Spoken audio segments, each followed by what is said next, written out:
بسم اللہ الرحمن الرحیم ایاک نعبد و ایاک نستعین 2019 میں ایک اوورسیز پاکستانی جن کا نام عرفان علی تھا اور غالباً گریس سے انہوں نے پرائم منسٹر کے پورٹل پہ ایک میسج بھیجی اور وہ میسج یہ تھی کہ انہوں نے کہا کہ یہ اتنا مشکل پروسیس ہے یہ پاور آف اٹارنی کا کہ ایک اوورسیز پاکستانی کے لیے بڑا ہی مشکل ہوتا ہے، ٹریول کرو اور پھر جاؤ اور پھر دیر لگتی تھی اور فزیکل پریزنس ہونی چاہیے تھی. تو اور جس طرح کہا گیا یہ چھوٹا نمبر نہیں ہر سال جس کو پاور اٹارنی چاہیے ہوتی ہے، کوئی 75,000 پاکستانیوں کو سالانہ یہ اس پروسیس سے گزرنا پڑتا تھا. تو اس نے یہ کہا کہ یہ آپ اس کو ڈیجیٹائز کیوں نہیں کرتے، ٹیکنالوجی کا استعمال کریں. اور اس نے پھر ایک تجویز دی میرے پورٹل کے اوپر. اس کے بعد یہ پروسیس شروع ہوا اور اس کے بعد پھر جتنا نادرا کو بھی ایکٹ بھی چینج کیا گیا اور آج ہم ادھر پہنچ گئے ہیں کہ ہم انہی پاکستانیوں کے لیے جو محنت کش پاکستانی جن کے اوپر ہمارا ملک چل رہا ہے آج، ان کی جو ریمیٹنسز ہیں تقریباً $30 ارب ریمیٹنسز بھیجتے ہیں ہر سال وہ، اور جو ہم ایکسپورٹ سے وہ جو گیپ پورا نہیں کر سکتے ان کے پیسے کی وجہ سے آج ہم پاکستان ادھر کھڑا ہے. تو اس لیے مجھے آج خوشی ہو رہی ہے کہ ہم نے ان کے لیے ایک اور آسانی پیدا کی. اس سے پہلے بھی ہم نے کوشش کی تھی سکسیشن سرٹیفکیٹ، وہ بھی ایک بڑا لمبا پروسیس تھا، اس کے لیے بھی ہم نے ٹیکنالوجی کا استعمال کیا اور آج وہ جو پروسیس بڑا ہی مشکل تھا اس کو اب ایک ان کے لیے ادھر آسانی پیدا ہوئی اور یہ دوسرا سٹیپ ہے کہ ان کی زندگی میں آسانی ہو. میرا انٹریکشن اوورسیز پاکستانی سے سب سے زیادہ کرکٹ کے دنوں میں جب ہم کرکٹ کھیلنے جاتے تھے تو وہ اوورسیز پاکستانی ایک ایسے ہوتے ہیں جو زیادہ تر مجبوری میں ملک سے نکلتے ہیں، نوکریاں نہیں ملتی، میرٹ کا سسٹم نہیں ہوتا، تو وہ اپرچونٹیز کے لیے باہر جاتے ہیں. اور زیادہ تر جو میرا ایکسپیرینس رہا اوورسیز پاکستانیز میں وہ ادھر جا کے زیادہ پاکستان کی قدر ہوتی ہے. وہ چاہتے ہیں کہ ہمارا ملک بھی اچھا ہو. وہ کرکٹ میچ ہوتا ہے تو سارے جا کے پاکستانی ٹیم کے ساتھ کھڑے ہوتے ہیں اور ورلڈ کپ ہوتا ہے تو سارا اوورسیز پاکستانیز دعا کر رہا ہوتا ہے پاکستان کے لیے، اس لیے کہ وہ ان کو اور زیادہ قدر ہو جاتی ہے اپنے ملک کی. اور میں ان کو بڑے پیٹریوٹک پاکستانیز ہمیشہ سمجھتا ہوں. اور وہ جب بھی کوئی پاکستان میں مشکل آتی ہے، سیلاب کے دنوں میں یا جو زلزلہ آیا تب، یہ شوکت خانم کے لیے ہمیشہ وہ دل کھول کے پیسہ دیتے ہیں اور چاہتے ہیں کہ ہمارا ملک آگے بڑھے. تو ان کی خاص اہمیت ہے میرے دل میں. اور یہ وہ لوگ ہیں جو کہ ہمارا سب سے بڑا اثاثہ ہے. اگر ہم صحیح معنی میں ہمیشہ پالیٹکس میں آنے سے پہلے بھی یہ سوچا تھا کہ اگر ہم صحیح معنی میں اس اثاثے کو ٹیپ کر لیں تو ہمیں کوئی کسی IMF یا کسی کی قرضوں کی ضرورت نہیں ہے. لیکن بدقسمتی سے ہم نے کبھی ان کو اثاثہ نہیں سمجھا اور ہم نے بجائے ان کی زندگی آسان کرنے میں ان کی زندگی میں مزید مشکلات پیدا کی. ہم نے ان کی جو انویسٹمنٹ، کیونکہ وہ بزنسز جب بھی وہ کرنے کی کوشش کرتے ہیں پاکستان میں ان کو زیادہ تر نقصان ہوتا ہے، کیونکہ وہاں ہمارا جو سسٹم بدقسمتی سے اس میں اتنی کرپشن آ چکی ہے اور وہ اس سسٹم کے عادی ہو چکے ہیں جدھر کرپشن نہیں ہے. تو وہ جب یہاں آ کے کام کرتے ہیں ان کے لیے بڑا مشکل ہوتا ہے یہاں کام کرنا. اور وہ زیادہ تر جو میں میڈیم والوں کی بات کر رہا ہوں وہ کوشش کر کے وہ بیچاری بزنس فیل ہو کے واپس چلے جاتے ہیں، لیکن ترستے ہیں پاکستان میں آنے کے لیے. تو اور پھر وہ جو سب سے سیف انویسٹمنٹ ہوتی ہے وہ پلاٹ لے لیتے ہیں اور ان کی بدقسمتی کے پلاٹس پہ بھی قبضے ہو جاتے ہیں. تو اس لیے ہم اتنے بڑا اپنا جو اس ملک کا اثاثہ ہے وہ اس کا پاکستان کو پوری طرح فائدہ ہی نہیں ہو سکتا.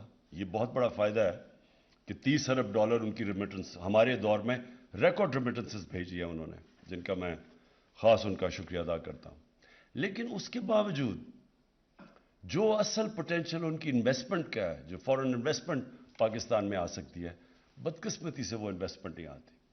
اور میں پھر سے ریپیٹ کرتا ہوں کہ ہم نے اس طرح ان کو سروس نہیں دی.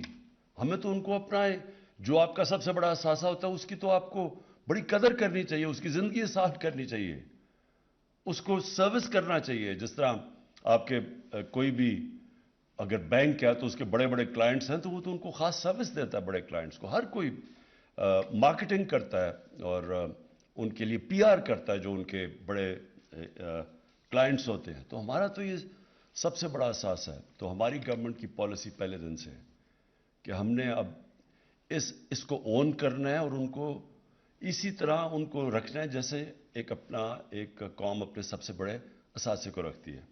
تو یہ تو ایک قدم ہے. سکسیشن سرٹیفکیٹ ایمبیسیز کو، جس طرح ابھی فارن منسٹر نے آپ کو کہا کہ ہم نے ان کو کلیئر انسٹرکشنز بھیجے ہیں کہ ایمبیسیز کو جو ہمارے خاص طور پہ جو ہمارے محنت کش Saudi Arabia, U A E, middle east کے اندر جو صبح سے لے کے شام تک کام کر کے پیسہ بھیجتے ہیں یہاں، ان کے لیے خاص طور پہ ان کو سروس کرنا، ان کی مدد کرنا، ان کی زندگی آسان کرنا.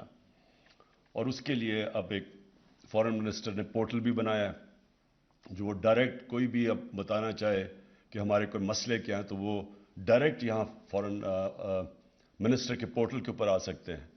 جس طرح ہمیں یہ گریس سے ایک اوورسیز پاکستانی نے بتایا یہ اس کا پاور آف ٹرنی کا، اس طرح ان کو بھی بڑی اچھی انفارمیشن آئے گی اب انشاءاللہ، کیونکہ وہ اب کنیکٹ ہو گیا ان سے آن لائن. جو مجھے کل خاص طور پہ خوشی ہوئی کہ ہم نے اب اوورسیز پاکستانیز کو شامل کر لیا پاکستان کی ڈیموکریسی کے اندر. اب ان کو جو ووٹنگ رائٹس ملے ہیں، میں آپ کو بتاتا ہوں اس کا فائدہ کیا ہے. اس کا فائدہ یہ ہے کہ اب ہر گورنمنٹ مجبور ہو جائے گی کہ اپنے اوورسیز پاکستانیز کی قدر کرنا، کیونکہ وہ ووٹ ڈال سکتے ہیں. جب وہ ووٹ ڈالیں گے تو وہ تو اس گورنمنٹ کو ووٹ دیں گے جو ان کی زندگیاں بہتر کرے گی، آسان کرے گی. اور تو یہ اس سے بڑا فائدہ ہوگا کہ ووٹ کا سب سے بڑا فائدہ یہ ہوتا ہے کہ ایک جمہوریت کے اندر ایک انسان اپنی ووٹ کے ذریعے حکومت کے اوپر چیک رکھ سکتا ہے. تو یہ 90 لاکھ اوورسیز پاکستانی ہیں ہمارے، ان کو اب جب رائٹ ملے گا ووٹ دینے کا تو یہ جو ووٹس ہے گورنمنٹ سب ان کی قدر کریں گی، جو بھی گورنمنٹ آئے گی. اور یہ جو دوسری چیز کل اس کی بھی مجھے بہت خوشی ہوئی، ای وی ایم مشینز کی. دیکھیں یہ بھی آج ہم اس لیے کر سکے ہیں کیونکہ نادرا نے ٹیکنالوجی کا استعمال کر کے ان کی زندگی آسان کی. تو ٹیکنالوجی تو انسان کی زندگی ہر جگہ آسان کر رہی ہے. اب ہر جگہ دیکھ لیں کہ ٹیکنالوجی جدھر ٹیکنالوجی آ رہی ہے، کدھر لوگوں کی کیا 20 سال پہلے 10 سال پہلے کیا تھا اور آج کیا ہے.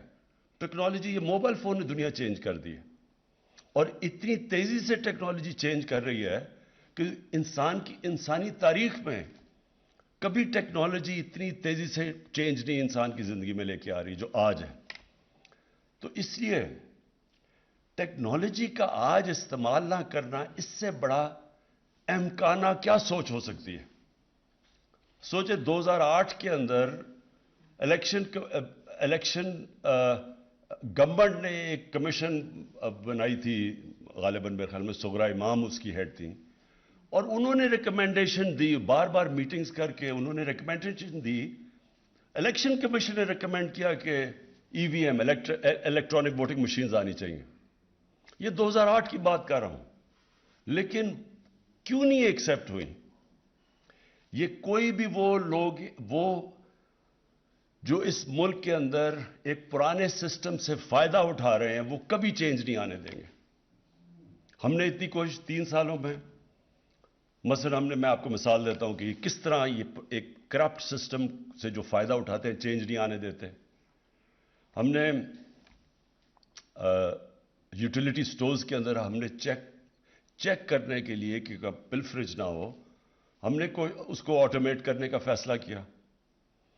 اندر یوٹیلیٹی سٹور کے جو لوگ کام کر رہے تھے انہوں نے ہی جا کے عدالت میں سٹے آرڈر لے لیا، آٹومیشن روک دی. ایف بی آر کتنی دیر سے کوشش کر رہی ہے آٹومیشن کی، وہ کوئی نہ کوئی وجہ سے وہ ہونا نہیں. اندر سے لوگ، ایف بی آر کے اندر سے لوگ آٹومیشن نہیں آنے دیتے، کیونکہ یہ جو سسٹم بنا ہوا ہے اس میں سے بدقسمتی سے پیسہ آتا ہے. اسٹیٹ گورنمنٹ کے پاس پیسہ نہیں آتا، لیکن جو ٹیکس کلیکٹ کرنے والے ہوتے ہیں ان میں سے کئی بڑا پیسہ بناتے ہیں. ٹریک اینڈ ٹریس سسٹم، بڑی بڑی کمپنیز، بڑے بڑے ایسے سیمنٹ ہوا یا جدھر اربوں اربوں روپے کی سیلز ہوتی ہیں، شوگر، سگریٹ، یہ کتنے 15 سال سے کوشش ہو رہی ہے کہ ٹریک اینڈ ٹریس سسٹم آئے تاکہ وہ جو چیز بیچتے ہیں، مثلا اگر 100 یونٹس بیچ رہے ہیں تو وہ صرف 70 یونٹ ڈکلیئر کرتے ہیں، 30 آف بکس بیچ دیتے ہیں. تو ٹریک اینڈ ٹریس سسٹم سے یہ ختم ہو جانا تھا. یہ اب جا کے ہماری 3 سال کی کوششوں سے انشاءاللہ اگلے ہفتے پہلی دفعہ پاکستان کی تاریخ میں ہم ٹریک اینڈ ٹریس سسٹم لے کے آ رہے ہیں، جس کو کئی سالوں سے سیبوٹاج کیا گیا. تو یہ وہ لوگ جو کہ پرانے سسٹم، کرپٹ سسٹم سے فائدہ اٹھا رہے ہیں، وہ چینج نہیں آنے دیتے. اب ای وی ایم مشین ہے، ساری دنیا میں کام کر رہی ہے. ہمارے سارے جتنے مسئلے ہیں، جو ہماری ہوئی تھی جوڈیشل کمیشن 2015 میں، اس نے لسٹ کیا 6 ہفتے کی ہیئرنگ کے بعد کہ کیا کیا مسئلے ہیں کہ پاکستان میں صاف اور شفاف الیکشن 1970 کے بعد نہیں ہو سکے. انہوں نے لسٹ کی کیا وجوہات تھی. وہ سارے مسئلے ختم ہو جاتے ہیں ای وی ایم مشین سے. پچھلے الیکشن کے اندر 15 لاکھ ووٹ ضائع ہوئی. وہ اگر ای وی ایم مشین ہوتا تو 15 لاکھ ووٹ کاسٹ ہو جانی تھی.